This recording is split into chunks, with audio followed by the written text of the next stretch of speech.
Hello எல்லாருக்கும் வணக்கம். இன்றைக்கி உங்களை நம்ம ரைஸ் சீரீஸ்க்கு வரவேற்கிறேன். ஸோ இன்றைக்கி நம்ம என்ன பார்க்க போகிறோம் அப்படின்னா, இந்தியாவோட ரைஸ் எக்ஸ்போர்ட் மார்க்கெட். ஸோ உங்கள் எல்லாருக்கும் தெரியும், இந்தியா தான் உலகத்திலேயே பிக்கஸ்ட் ரைஸ் எக்ஸ்போர்ட்டர்.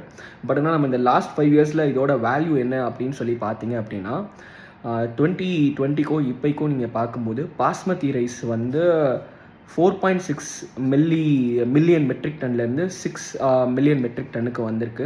அதே மாதிரி இதோட வேல்யூ என்னன்னு பார்த்தீங்கன்னா 29,000 crores-லேருந்து 50,000 crores ஆயிருக்கு. இதோட பிக்கஸ்ட் மார்க்கெட் எங்கேன்னு பார்த்தீங்கன்னா Saudi Arabia, Iran, Iraq, Dubai.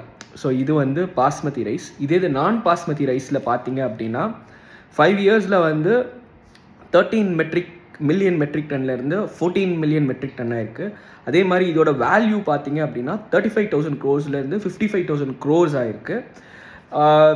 Biggest market எதுன்னு பார்த்தீங்கன்னா பெனின், பங்களாதேஷ், டோகோன்ற இந்த ஆஃப்ரிக்கன் மார்க்கெட். ஆஃப்ரிக்காவில் பாப்புலேஷன் கூட்டிகிட்டே இருக்கனால இந்த நான் பாஸ்மதி ரைஸ்க்கான நீட்ஸ் அங்கே அதிகமாகிட்டு இருக்கு. ஸோ இதான் நான் இன்றைக்கி பார்க்கும்போது ரைஸ் எக்ஸ்போர்ட் எப்படி இருக்குது மார்க்கெட் பார்க்கும்போது இதை நான் பார்த்தேன். உங்களுக்கு இது யூஸ்ஃபுல்லாக இருந்துச்சு. இந்த மாதிரி இன்னும் ரைஸ் பற்றி நிறையா தெரிஞ்சுக்கணும்னா சப்ஸ்கிரைப் பண்ணுங்கள்.